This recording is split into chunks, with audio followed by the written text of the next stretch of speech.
Merci de votre fidélité au programme de Gangan TV. C'est encore un plaisir pour moi de vous retrouver dans ce nouveau numéro de Café Débat, le dernier de la semaine. Et vous le savez, Café Débat, c'est l'émission qui donne la parole à ceux qui veulent la prendre en vue d'impacter l'opinion. Nous parlons encore de l'actualité politique qui reste marquée par la double crise de contestation du référendum constitutionnel désormais doublé avec les élections législatives qui restent elles aussi contestées par l'opposition politique. Évidemment, le FNDC compte empêcher ce double scrutin à l'arrivée le 1er mars 2020.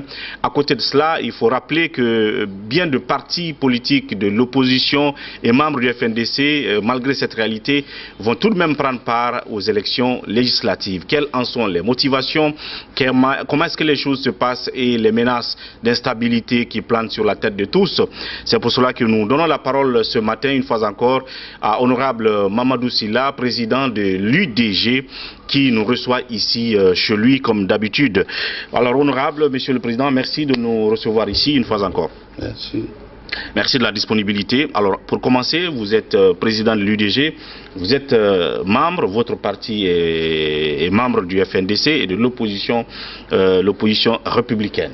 On connaît ce qui est comme réalité politique, je ne vais pas les rappeler, mais par rapport aux élections législatives, vous avez décidé de partir alors que vos amis de l'opposition républicaine ne partent pas. C'est là d'abord la première question, pourquoi vous avez décidé de partir aux élections législatives contrairement au mot d'ordre de l'opposition républicaine?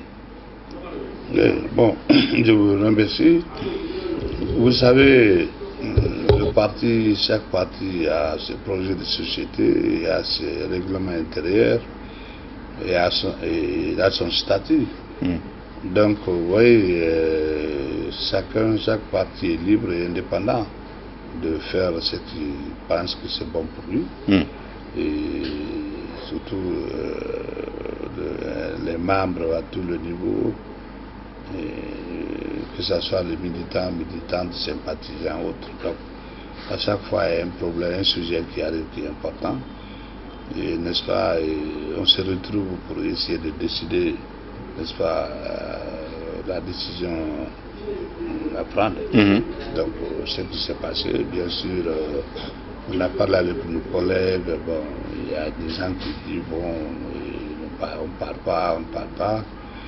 Bon, alors, vous savez, donc, moi j'ai bien dit là-bas que j'étais très avancé pour préparer ce type d'élection. J'ai fait bien tous les matériels de campagne et tout ça depuis octobre. Donc, alors, j'ai dit qu'en ce moment, de toute façon, je vais me retourner et contacter vos bureaux politiques.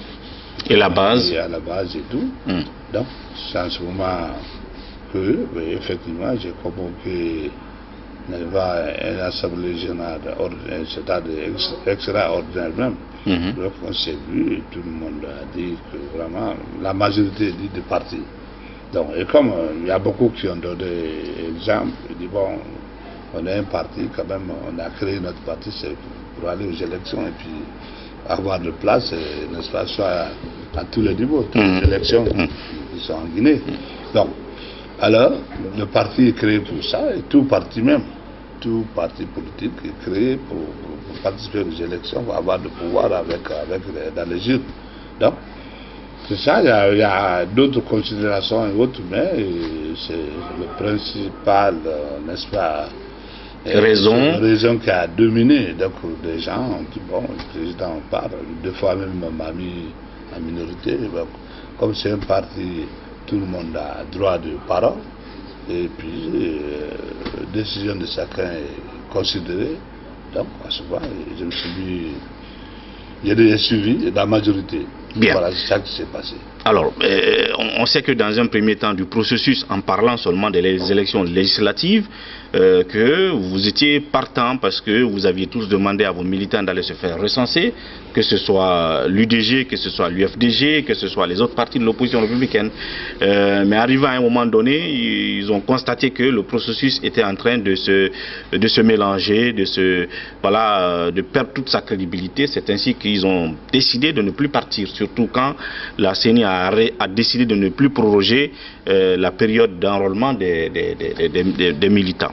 Et certains de l'opposition républicaine ont qualifié ça de trahison, n'est-ce pas, de la part de vous autres qui décidez de partir, et d'autres observateurs constatant votre alliance, si on peut le dire comme ça, avec l'UFDG, votre proximité avec celui d'Alain Diallo, ne vous pensez pas décider de partir? Vous, comment vous considérez ce fait-là, cet état de fait que certains pensent que vous avez tout simplement trahi la position de votre camp politique, c'est-à-dire que l'opposition républicaine? Donc moi je ne sais pas comment les gens qualifient trahison.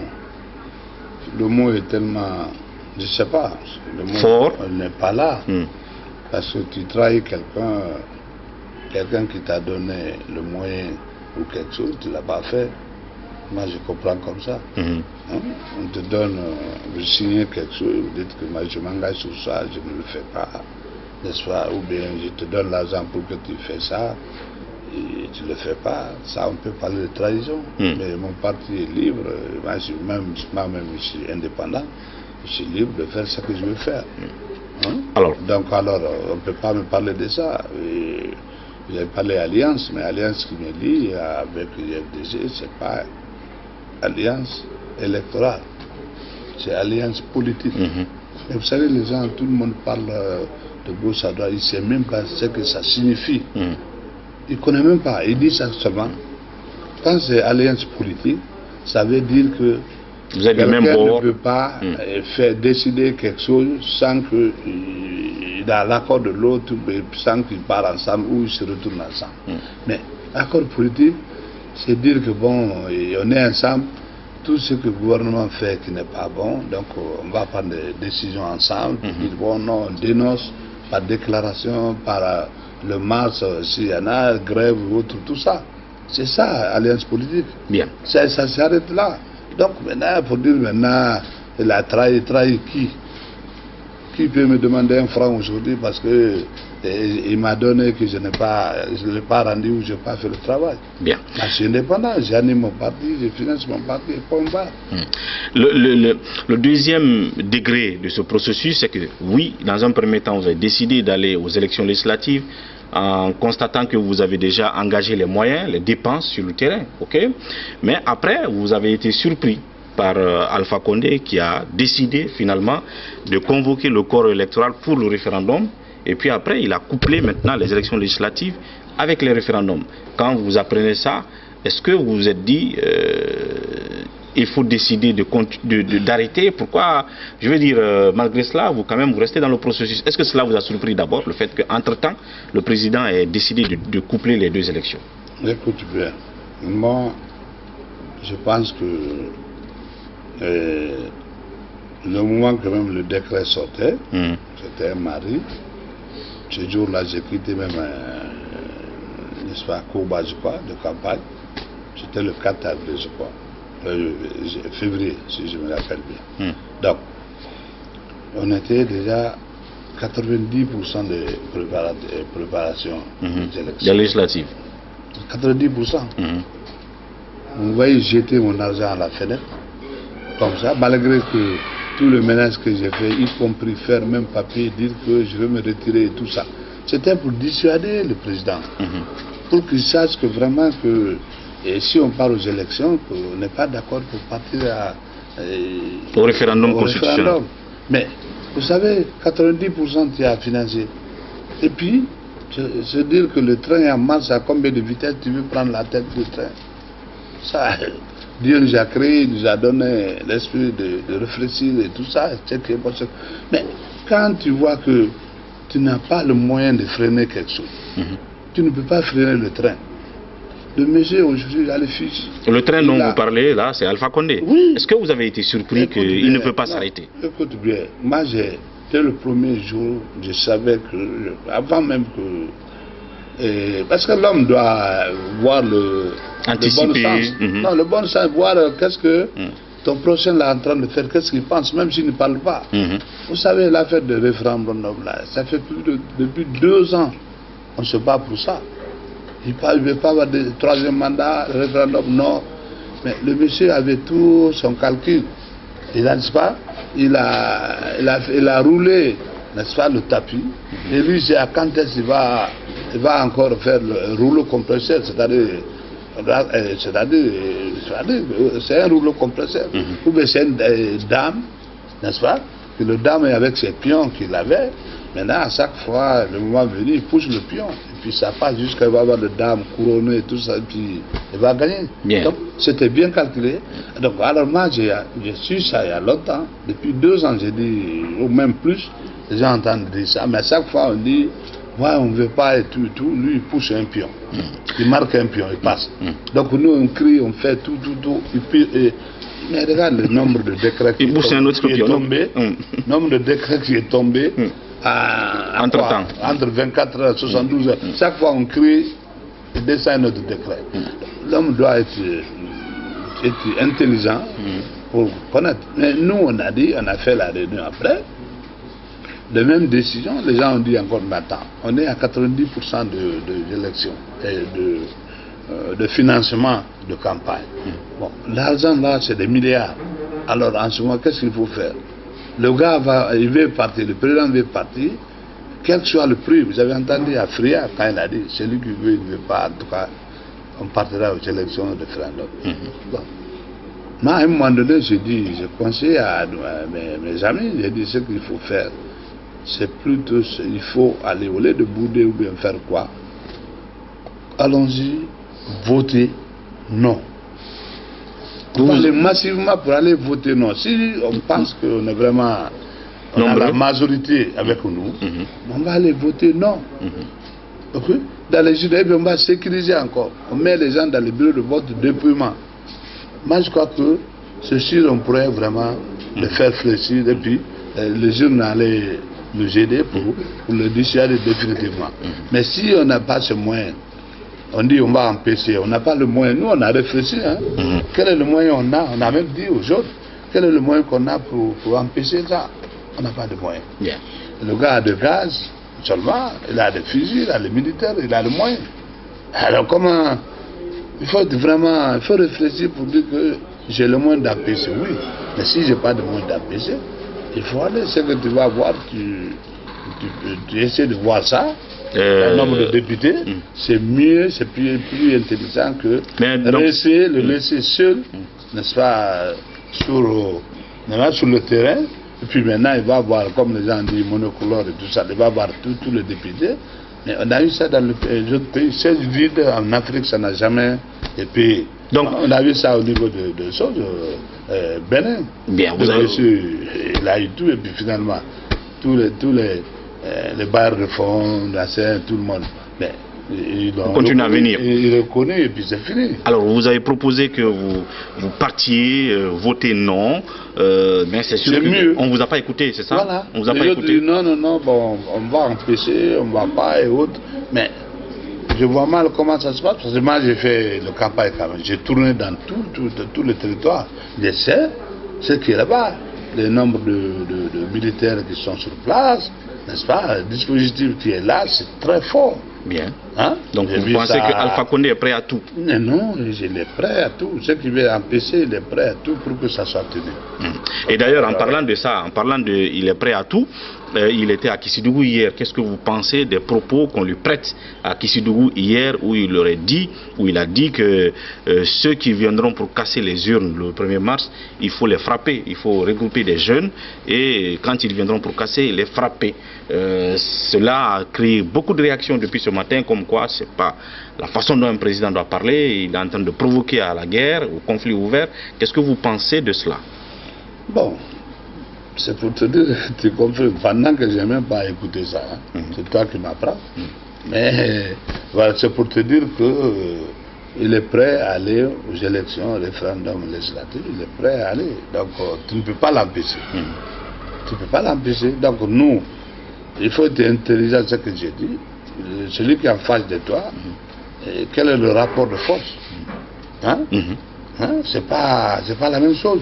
Toi, tu viens que tu as que ta voix et tout, tu n'as rien, tu n'es pas armé et tout. L'autre a tout le moyen qu'il faut. Donc, alors, est-ce qu'il faut aller chercher ta part là-dedans? Ou est-ce qu'il faut abandonner? Il faut, n'est-ce pas, accrocher avec lui. Et lui, il a tous les moyens de te dissuader ou de t'empêcher. Donc, il faut être intelligent pour comprendre. Bien. Le monsieur veut aller, et puis voilà. Donc, s'il y a des gens qui se demandent aujourd'hui pourquoi l'UDG de Mamadou Sylla a décidé, malgré la consigne de l'opposition républicaine de ne pas aller à ces élections, de partir. Pourquoi, malgré le couplage, ils ont décidé de continuer? Vous avez la réponse. Déjà, à un moment donné, le parti avait mis le maximum de moyens financiers, d'argent, avant que l'Alpha ne décide de coupler. Ils avaient déjà dépensé et donc ils ne pouvaient pas arrêter et perdre d'abord ces dépenses. Et finalement, rien ne peut arrêter Alpha Condé du moment où il a pris le décret pour annoncer le couplage des élections. Les raisons sont là. On va observer une petite pause. Derrière, on se retrouve dans la deuxième partie de cette émission pour dire, évidemment, quand ces militants iront voter, est-ce qu'ils voteront pour les deux scrutins ou tout simplement pour les législatives au compte des députés? Tout de suite après la pause. Merci donc de nous retrouver dans cette deuxième partie de Café Débat. L'invité du jour, c'est honorable Mamadou Sylla, président de l'UDG. Évidemment, l'UDG qui est inscrit dans le processus électoral, qui bat campagne pour les législatives. Et comme je l'ai dit, les raisons pour lesquelles le parti décide de partir, malgré que ses collègues du FNDC, de l'opposition républicaine ont décidé de ne pas aller, il vient de les évoquer. Maintenant, justement, vous serez face à ces deux scrutins. Malgré que vous décidez d'aller aux élections législatives, vous êtes toujours contre le référendum constitutionnel ou vous êtes quand même pour qu'on aille voter pour le référendum? Écoute bien, moi, vous savez, moi je ne fais rien sans réunir, n'est-ce pas, le bureau, puis à tous les niveaux de l'IDG. Bon, on a mis ça aussi, et quand on a suivi le décret, d'abord il était question de décider, il faut arrêter ou il faut partir. Donc, alors aussi, dire référendum, qu'est-ce qu'on fait avec?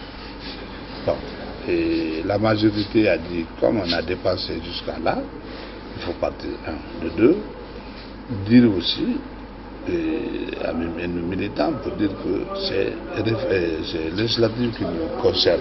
Qui vous intéresse? Nous intéresse. Il faut aller voter pour le candidat à la députation. Donc, alors, et comme on a été, n'est-ce pas, le premier décret disait ça, donc presque à la fin de campagne, il y a un nouveau décret. Donc, les gens disent, bon, vous savez, même dire qu'il y a deux élections, moi je connais. Bien sûr, on n'est pas comme les Blancs, mais je crois que le pays qui vote plus, même en Europe, c'est Suisse. Je ne sais pas où encore, c'est Suisse. Mais des fois, il peut mettre au moins 5 bulletins à la fois. On veut, je ne sais pas, les cantonales, tout ce cantonal, tout ce qui se passe, ils votent. Mais il peut y avoir 5. Mais quand il vient, si c'est un qui te concerne, qui t'intéresse, tu prends ça, tu votes ça et puis tu laisses les restes bulletins et tout. Donc l'UDG, la consigne c'est... Oui, effectivement. Non, donc j'ai dit, c'est-à-dire dire qu'on a couplé les élections. C'est pas un problème. Bah, c'est pas un problème. Quand c'est pas... Bon, chez nous c'est compliqué, mais j'ai dit, il y a des lieux en Europe, n'est-ce pas, dans les pays, là où il dit il y a 5 bulletins, il faut prendre et voter. Est-ce que femme est comme ça, l'homme est comme ça, ainsi de suite. Vous savez, tous ces votes là-bas. Donc, mais celui qui part, il prendra ce que l'intéresse. Donc il laisse les autres, ou bien il les prend et met là où il veut les mettre. Donc, nous hommes ont été, n'est-ce pas, été sensibilisés pour dire d'aller voter, n'est-ce pas, avant que ça soit couplé. Allez voter législatif. D'accord. Donc, on les a dit ça. Donc, il y en a beaucoup qui ont dit, ah, c'est difficile encore d'aller dire autre chose. Donc, comme c'est la majorité qui sont, finalement, en finale, on dit, allons-y, vote législatif. Voilà. Donc, c'est ça. vous avez décidé.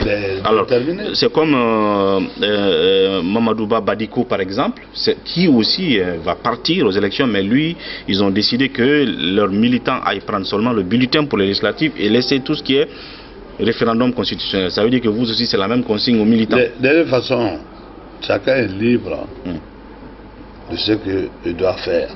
Moi, je peux donner conseil de faire ça. Mais arrivé là-bas, c'est lui qui est entre lui et Dieu, qu'est-ce qu'il a fait. Mais la consigne est quand même... Je ne peux même pas demander que tu as voté pour qui. Même ça, parce que c'est secret. C'est secret. Donc, le gars va rentrer là-bas, peut-être même il ne vote pas pour moi. Il va voter pour une autre personne. Bien.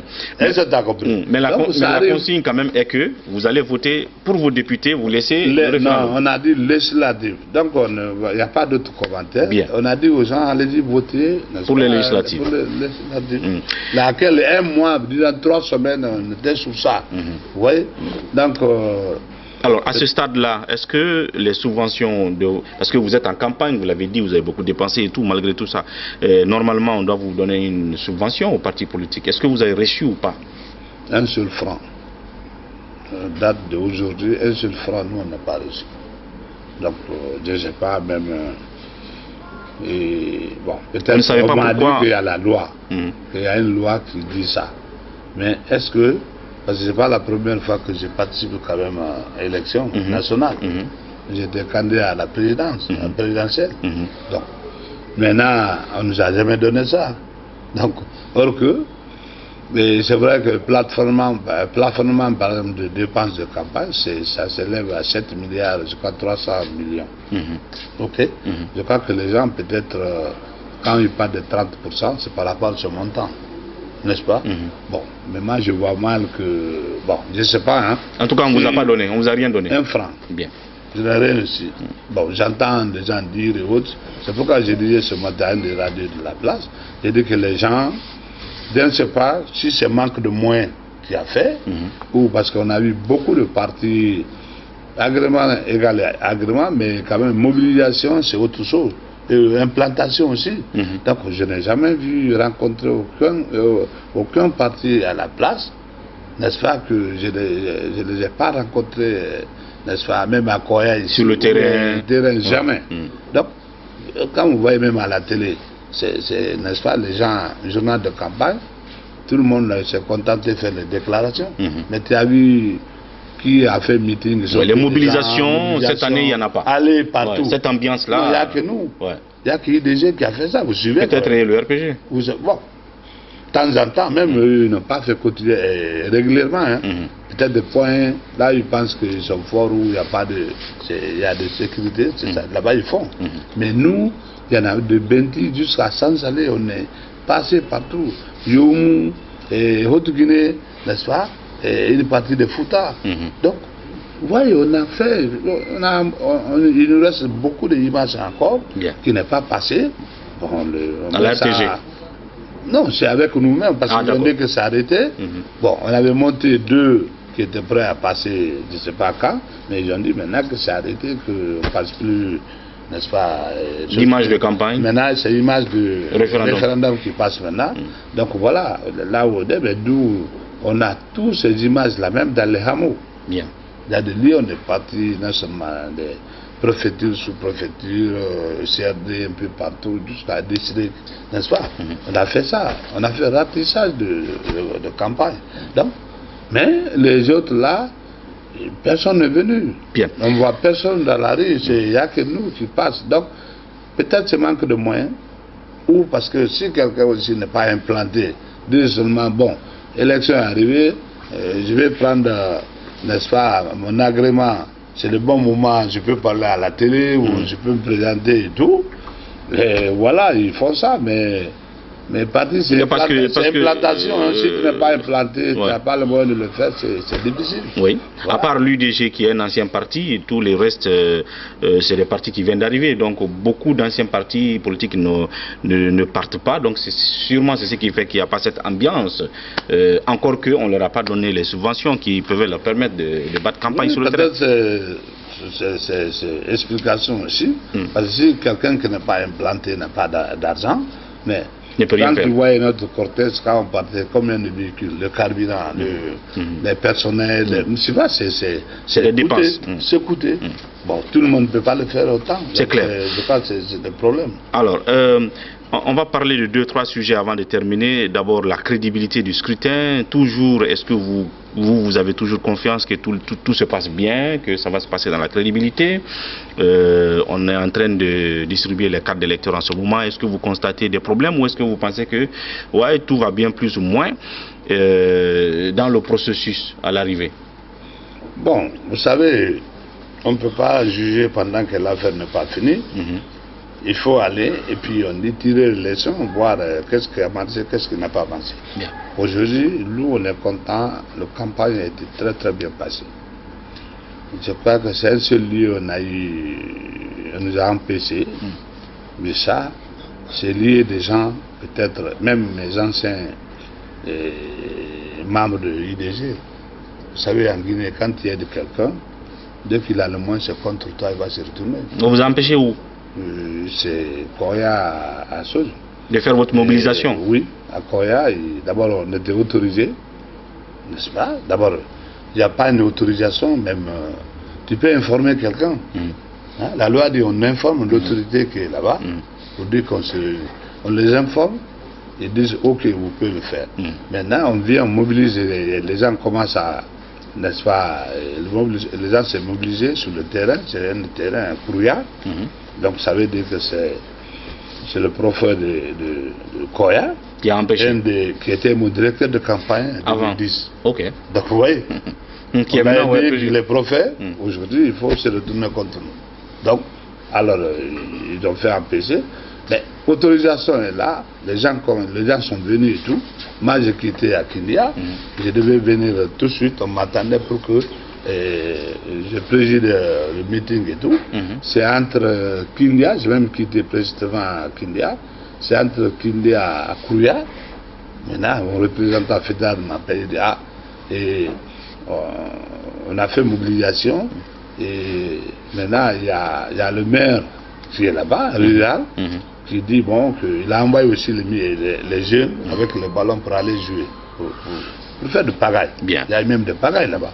Donc, alors moi, donc vous pensez que c'est le préfet? Oui, c'est lui. C'est lui. Donc, en passant, j'ai vu même mes hommes qui étaient en t-shirt, il y en a qui avaient des sièges. Tu vois, c'était complètement de pagaille. Donc, sauf ça. Et sinon, tout le reste, ça a bien marché, sans problème. Bien. Voilà. Alors, on va terminer sur ceci. C'est cette sortie récente aussi d'Alpha Condé sur les médias internationaux par rapport à cette affaire de 3e mandat. C'est clair, on va au référendum. Il dit qu'il veut doter la Guinée d'une constitution moderne, une constitution qui fait la place aux femmes, aux handicapés. Et on pensait que ça s'arrêtait là, mais apparemment, il a clairement dit désormais qu'il peut être candidat si le RPG le décide. Vous pensez aujourd'hui que c'est clair qu'il veut se maintenir au pouvoir et qu'est-ce que vous pensez, vous, de cela? Vous savez, qu'est-ce que je pense? Je ne peux pas réfléchir pour lui, je n'ai pas le monde de l'interdit et tout. Donc tout le monde voit comme ça et tout, mais quel est le moyen on a? Mais vous savez que c'est clair maintenant, que c'est ce qu'il veut. Oui, mais vous pensez quoi? Moi j'ai dit depuis 2 ans, l'affaire là a commencé, on parle et autres. Il fallait comprendre. Sauf si quelqu'un qui n'est pas intelligent ou bien tu refuses de comprendre. Mais c'était ça. Bien. Tout, j'ai dit que le dame était là et tout. Il y avait des pions, on poussait. À chaque moment ça arrive, on pousse le pion. D'accord.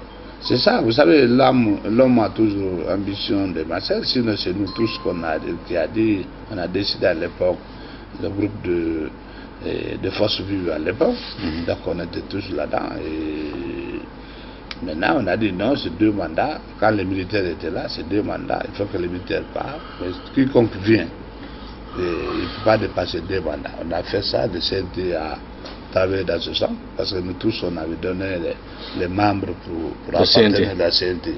Donc, et tout le monde c'était ça. Ben, vous savez, l'homme avec son ambition, ça change à chaque fois que ça approche. Le pouvoir. Parce que le date, quand on fixe une date, même si on dit combien d'années, aujourd'hui les gens commencent à penser 2050 ou 2060, les blancs. Donc, mais ça va arriver. Ça arrivera devant toi ou ça te que tu n'es pas là, mais ça va toujours arriver. Dès que la date est fixée, donc pour les 10 ans, les gens pensent que 10 ans c'est trop long, mais 10 ans c'est arrivé.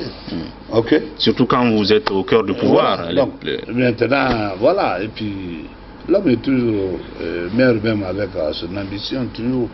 Donc il continue à... Bon, on verra bien ce que Dieu va décider, et puis voilà. Mais sinon, aujourd'hui, nous, on pense que tout son veut, il veut aller. On ne peut pas empêcher. Bon, c'est que tu peux faire, tu t'assois tranquillement, tu te dis, bon, je regarde voir ce qui va se passer après, c'est tout. Et ça, on appelle ça le fatalisme, on regarde Dieu, et voilà. On attend de voir. Alors, on n'a pas d'autre force, parce que si c'est le marche, on a fait ça, on a marché, on a fait tout ça. A été fait. Tout a été fait. Il y a des morts. Aujourd'hui, on est arrivé là, même truc, c'est presque, on est dos au mur maintenant. Bien. Bien. En attendant justement de nouveaux jours, et le 1er mars, et là je termine là-dessus, vos amis du FNDC, que ce soit les partis politiques et les acteurs de la société civile, disent qu'ils vont tout faire pour empêcher le scrutin du 1er mars. Or, vos militants vont aller voter. Est-ce que vous pensez qu'ils ne doivent pas faire ça? Ou est-ce que vous pensez que c'est leur droit d'empêcher? Moi, je condamne personne, n'est-ce pas? Celui qui va aller, n'est-ce pas, aux élections, je ne le condamne pas. Celui qui veut l'empêcher, et je veux voir quel moyen qu'il a pour empêcher. Mais la démocratie, normalement, si ce n'est pas l'attention, si je dis je veux faire ça, toi tu dis tu ne veux pas le faire, tu restes tranquille. Bien. Tu restes chez toi. Chacun est libre de faire ce qu'il veut faire, dans le cadre vraiment strict de la loi. Mais si tu dis, je ne veux pas aller, je veux empêcher l'autre parti, ça c'est affront. Bien. Donc vous allez vous cogner, et si un jugement va se faire, le jugement là va te donner tort. Et l'UDG reste tout de même et toujours membre de l'opposition républicaine et du FNDC. Je suis de l'opposition. Le président sait. Parce qu'on ne peut pas parler, on ne peut pas... Bon, si je disais je suis là-bas, je ne déclare pas ou je n'écris pas, là on peut douter. Mais j'ai écrit, le président voit ça plus que tout le monde. J'ai parlé dans les gens, je viens de dire, je suis de l'opposition, le président sait, je suis venu, je suis de l'opposition. Bien. Voilà. Peut-être dernier mot à l'endroit de tout le monde, Alpha Condé, les citoyens, vos militants, tout le monde, quelque chose par rapport à la situation de crise dans notre pays. Donc personne n'a intérêt de payer dans un pays, ni le gouvernement, ni nous autres. Personne n'a intérêt. Donc moi j'ai peur pour les citoyens, n'est-ce pas, tranquillement, qui cherchent quoi vivre avec tous les problèmes qu'on a au pays. Et puis on l'empêche d'aller travailler, on l'empêche d'aller chercher, n'est-ce pas, de quoi vivre. C'est tout ce que j'ai pitié d'eux en fait. Bien. Donc vraiment, moi je pense que chacun de nous doit penser sur les populations-là. N'est-ce pas, aujourd'hui, les populations, il n'y a rien qui est assuré pour lui. Bien. Parce que le courant par exemple est vital. Ça c'est des choses d'arrêt nécessaires, qui est nécessité aujourd'hui, qui n'est même pas, c'est pas un luxe. Dans les autres pays, on a oublié ça. Mais on n'a pas de courant. Courant, il n'y en a pas. L'eau, il n'y en a pas. Il n'y a pas de bonne... Mais il y a le ministre qui a dit qu'on vend quand même le courant à l'extérieur. Oui, mais le ministre là, lui se promène. Il se promène, tout le monde sait qu'il est trop bavard et puis démagogue, c'est ça le mot. Donc, comment tu peux vendre le courant pendant que toi-même tu n'en as pas? C'est des histoires, c'est des bluffs. Vous savez, les gens... Ils aiment faire des choses pour te faire voir ou parler. Si tu n'as rien à dire, tu te tais. Bien. Pas de courant, pas de l'eau, pas d'école qu'il faut, les enseignants sont en grève. N'est-ce pas? Comment tu dis que ça marche? Et puis le peu qui veut chercher à quoi manger, ils n'ont pas le moyen, on l'empêche de sortir. Il y a insécurité parce que quand il sort... on vous attaque. On nous attaque, il y a tout ça, les gens meurent comme donc à la fin, qu'est-ce qu'on va dire? Que Dieu sauve la Guinée, c'est ça? C'est Dieu. Mais que Dieu sauve la Guinée. On est musulman, on ne peut pas dire mieux. On demande Dieu que vraiment il puisse nous aider. Bien. Voilà. Merci beaucoup, merci honorable et à très bientôt. Ouais, merci à Merci beaucoup. Voilà mesdames et messieurs, c'est tout pour ce dernier numéro de Café Débat au compte de cette semaine. Évidemment, comme il l'a dit, je dirais, au regard de toutes ces menaces qui planent sur nos têtes et de tous les problèmes que nous vivons et que nous traversons, que Dieu sauve la Guinée. On se retrouve lundi pour un autre numéro avec un nouvel invité. D'ici là, prenez soin de vous et au revoir.